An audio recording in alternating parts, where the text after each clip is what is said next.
Oi, oi! Eu sou a Mari e nesse vídeo eu vou comparar o filme de Percy Jackson e o Mar de Monstros com o livro, da mesma forma que eu fiz com o Ladrão de Raios, no vídeo que eu vou deixar linkado aqui do lado para vocês assistirem, caso vocês ainda não tenham assistido.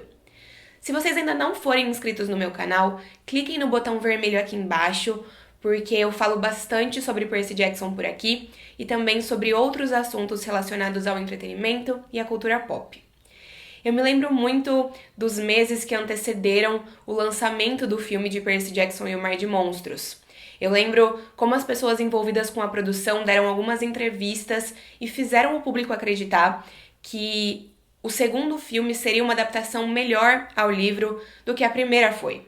O primeiro filme claramente foi massacrado pela crítica e principalmente pelos fãs da saga por todas as suas diferenças.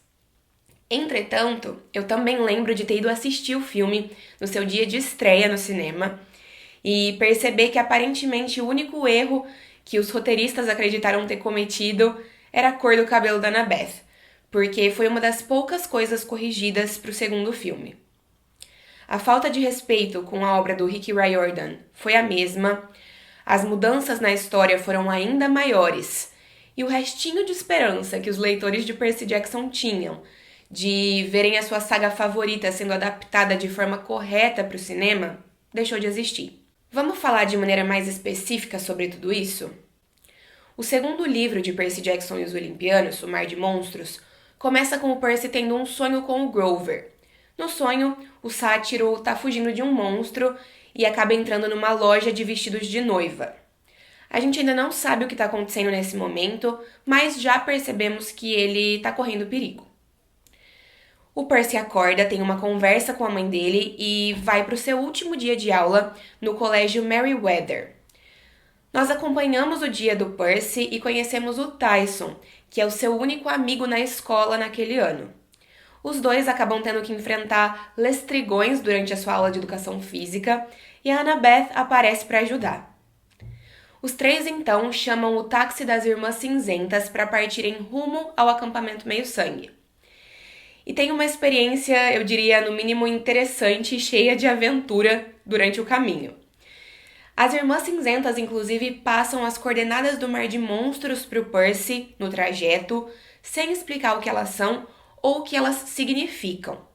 Já o filme começa explicando a história de como Annabeth, Luke e Talia, filha de Zeus, chegaram ao acampamento Meio-Sangue acompanhados por Grover, e de como Talia acabou se sacrificando para salvar os outros, e por isso foi transformada em um pinheiro que passou a proteger as fronteiras do acampamento.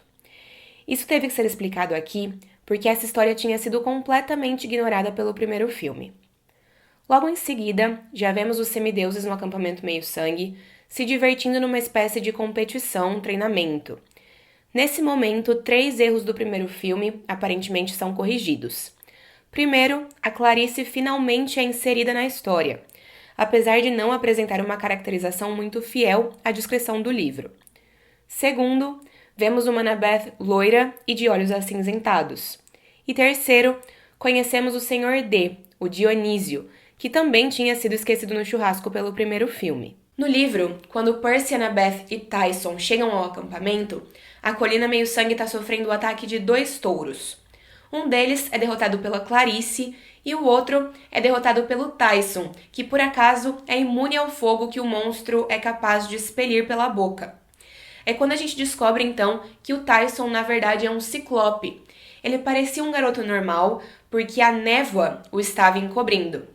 A gente descobre também que a árvore de Talia tinha sido envenenada e que por isso o acampamento Meio-Sangue estava sofrendo ataques constantes e o Chiron e o Argus tinham sido afastados.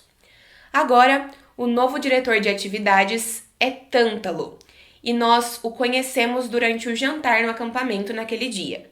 É nesse jantar também que o Tyson é reclamado como filho de Poseidon.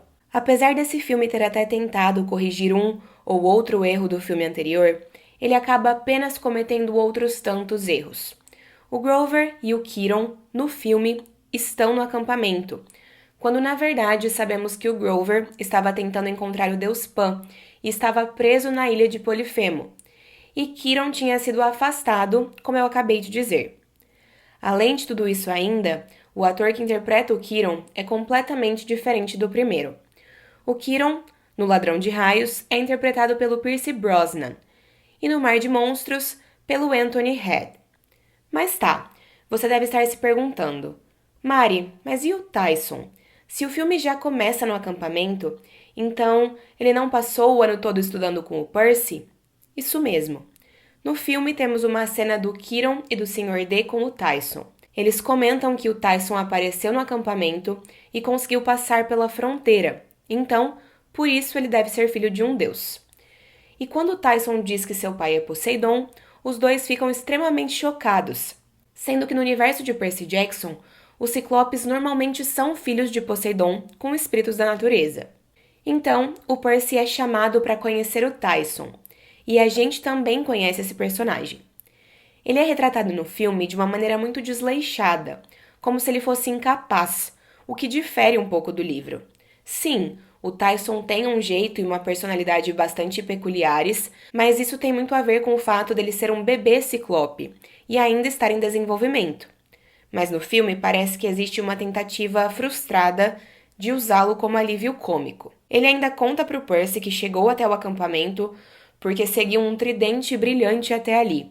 Ou seja, de novo, nenhum sentido nas escolhas de narrativa desse filme. Logo depois de conhecermos o Tyson, o acampamento é então atacado por um touro, como no começo do livro. Mas aqui, esse monstro tecnológico literalmente quebra a fronteira mágica do acampamento.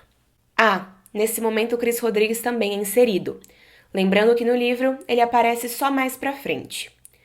O Tyson ajuda a combater o monstro. E sim, nós temos a cena dele levando um jato de fogo e saindo ileso. Mas quem destrói o touro é o Percy no filme. E aí o Luke aparece e fala umas coisas pro Percy, incluindo que foi ele que causou o ataque que acabou de acontecer e que existe uma profecia sobre o Percy, e desaparece usando um dispositivo que aparentemente é capaz de fazer você se teletransportar de um lugar para o outro. Quem dera fosse assim tão fácil. O acampamento então finalmente descobre que o pinheiro da Thalia está envenenado e que eles precisam controlar a fronteira o tempo todo. No livro, nós acompanhamos o dia a dia do Percy no acampamento.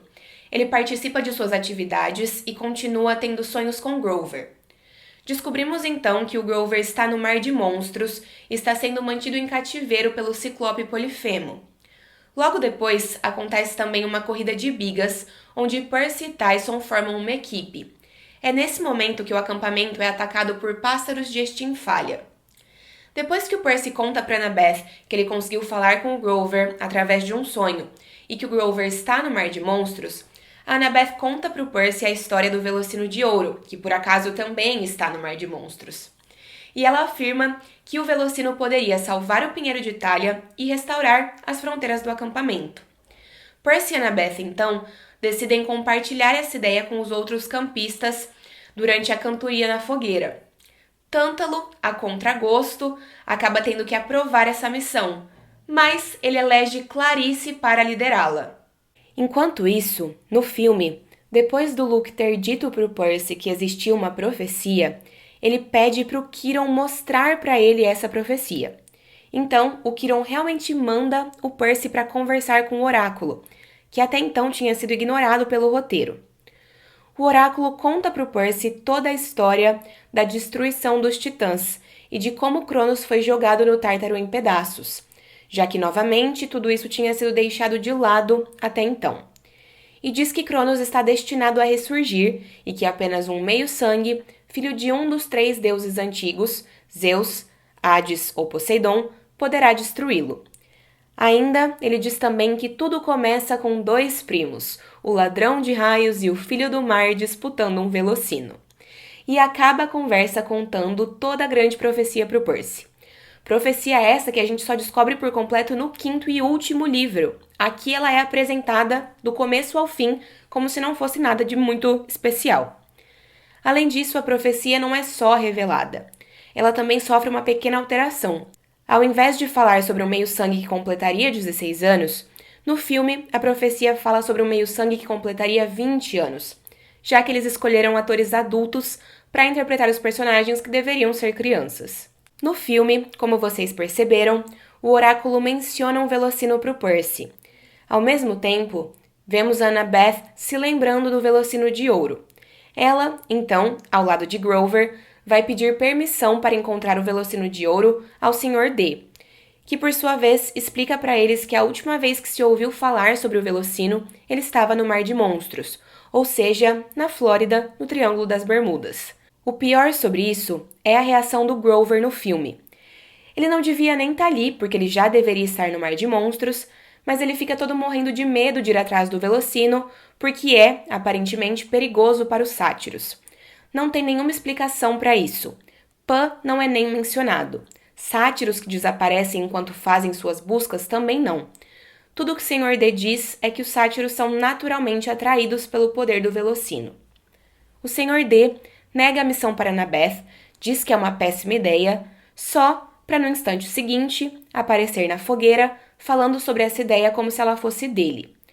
Como no filme o Tântalo foi ignorado, o Sr. D é quem aprova a missão e escolhe Clarice para liderá-la. Ainda, um outro sátiro aleatório é designado para acompanhá-la, e vale dizer também que esse sátiro nunca mais é visto depois desse momento no filme.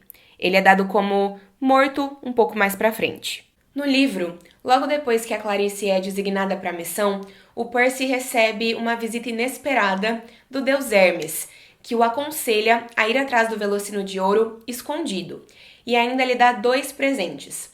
Uma garrafa capaz de liberar os ventos dos 4 cantos da terra para despachá-lo mais depressa em seu caminho, e um frasco de pastilhas. Ele ajuda o Percy com a esperança de que talvez, no meio do caminho, o Percy consiga salvar o Luke também.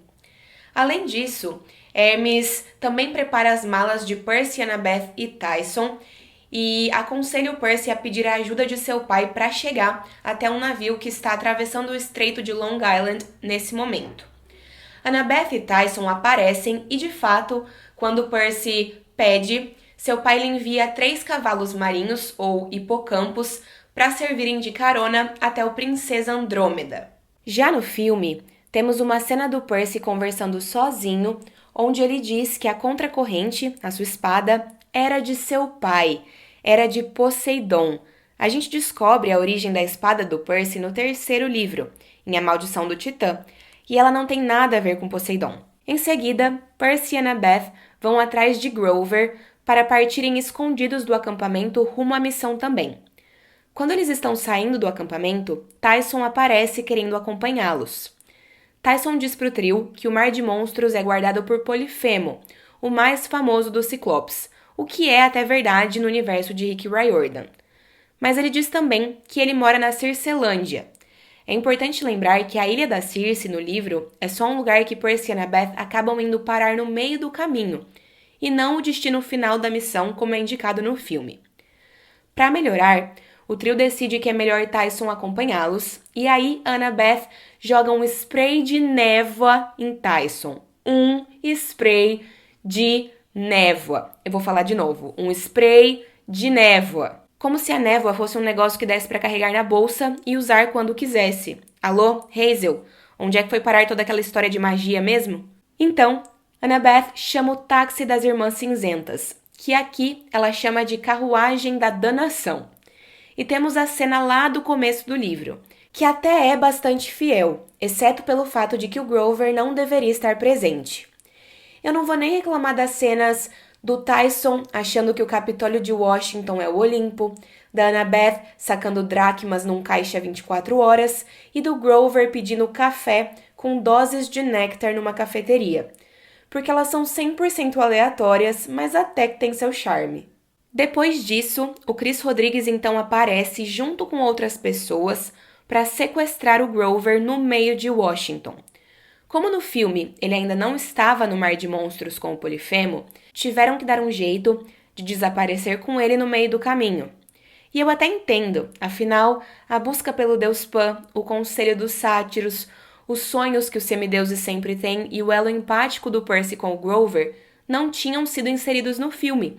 Então, como explicar todo o plot do Grover se esse plot tinha sido completamente ignorado até agora? Enfim, Depois disso, Percy, Annabeth e Tyson chegam à conclusão de que precisam encontrar Luke para encontrar Grover. Milagrosamente, Annabeth percebe que talvez o pai de Luke saiba como encontrá-lo e leva o grupo para uma unidade da The Oops Store, o serviço de entrega do Olimpo, conduzido, claro, pelo deus dos viajantes. Então, os semideuses têm um encontro com Hermes. Além de levá-los para um tour na empresa de entregas, Hermes também dá 2 presentes para eles. O primeiro é a mesma garrafa que libera os ventos dos 4 cantos da Terra. O segundo, porém, não é o frasco de pastilhas. É, na verdade, uma fita adesiva capaz de fazer desaparecer tudo o que for envolto por ela. Conveniente, né? Em seguida, Martha e George, as cobras em forma de cajado de Hermes, que também existem nos livros, procuram pelo paradeiro de Luke e descobrem que ele está num iate chamado Andrômeda, que está passando numa praia ali perto naquele momento.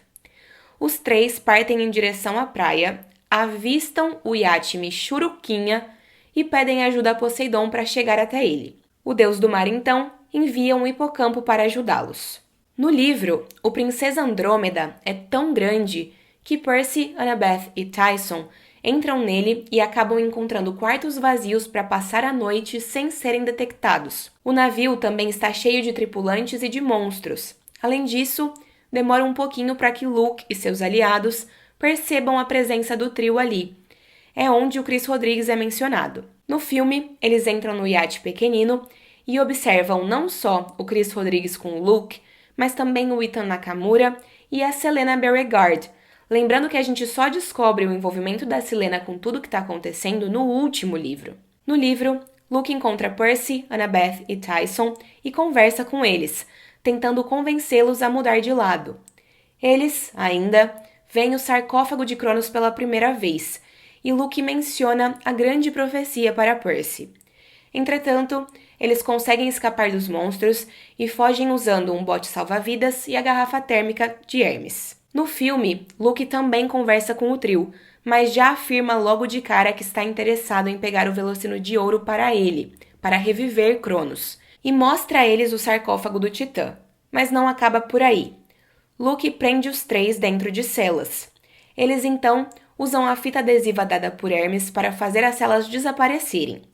Ainda, os 3 enfrentam Luke e os outros semideuses e conseguem escapar também usando um bote salva-vidas e a garrafa de Hermes. Uma coisa que eu preciso admitir que é interessante nos filmes são as habilidades do Percy com a água. Temos, nesse momento, uma cena dele literalmente criando ondas no meio do mar e surfando sobre elas. Ainda no filme, Tyson conta para Percy e Annabeth que as pessoas sempre tiveram medo dele, que um dia nas montanhas uma família o viu e gritou de medo, ignorando 100% o papel que a névoa tem nos livros. Em seguida, Annabeth conta para Percy que seu trauma com ciclopes existe porque foi um ciclope que matou Thalia. No livro, Annabeth só conta um pouco mais tarde para Percy sobre seu passado com um ciclope, mas não foi esse o monstro responsável por de fato matar Thalia. Annabeth, Thalia e Luke encontraram um ciclope enquanto eles estavam a caminho do acampamento Meio-Sangue, guiados por Grover. Esse ciclope os enganou e quase os matou, mas eles conseguiram vencê-lo. Depois de fugirem do Princesa Andrômeda, no livro, Annabeth, Percy e Tyson vão parar em Virginia Beach. Lá, eles encontram uma loja Donuts Monstro e precisam enfrentar uma hidra. Eles acabam sendo salvos pela Clarice, que aparece com seu navio e com seus zumbis e decide recebê-los a bordo. É a Clarice quem conduz o grupo para o Redemoinho de Caríbides, que é um dos portais para o Mar de Monstros. O motor, entretanto, começa a superaquecer e o Tyson decide tentar consertá-lo. Só que o navio explode e é nesse momento que a gente acredita, enquanto lê, que o Tyson morreu.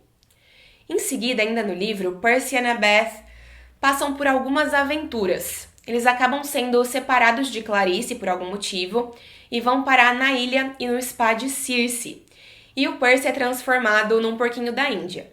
Quando eles conseguem sair dali e voltar ao normal, os dois ainda têm um encontro bastante perigoso com sereias.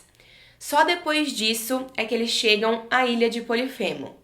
Enquanto isso, no filme, Percy, Annabeth e Tyson vão parar na Caríbides, que eles chamam de a Guardiã do Mar de Monstros, são engolidos por ela, encontram a Clarice e seu exército de zumbis dentro do monstro e dão um jeito de causarem uma dor de estômago nele e de serem expelidos para fora.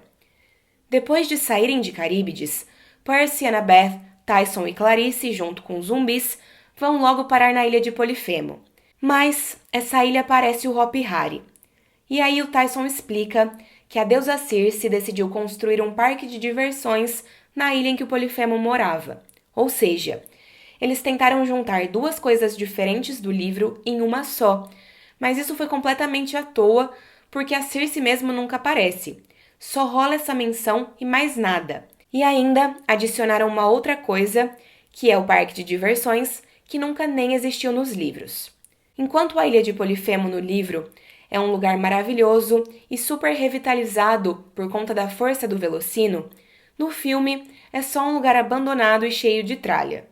No livro, Percy e Annabeth chegam ao local, observam tudo e encontram a caverna do Ciclope, onde Grover e Clarice, que tinha sido separada deles no livro, estão sendo mantidos prisioneiros. No filme, a Clarice está com os dois e o Tyson também, já que o grupo nunca se separa. Eles entram num carrinho de um brinquedo do parque de diversões e encontram Grover vestido de noiva. Tudo de mais legal que acontece daí pra frente no livro não existe no filme. Por exemplo, o Grover sugerindo uma receita com um chutney de manga pro Polifemo, o Polifemo dizendo que vai se casar com a Clarice, o Percy entrando na caverna pendurado em um carneiro, a Annabeth invisível interpretando o papel de ninguém, o Tyson reaparecendo e salvando o Percy, o Polifemo caindo no abismo, a Annabeth sendo machucada e depois regenerada pelo Velocino de Ouro depois de enganar o Polifemo aparecendo vivo quando o grupo está prestes a ir embora, o Percy e o Tyson derrotando o Polifemo juntos, o navio do grupo afundando depois de ser atingido pelo Ciclope e os cavalos marinhos aparecendo para ajudá-los.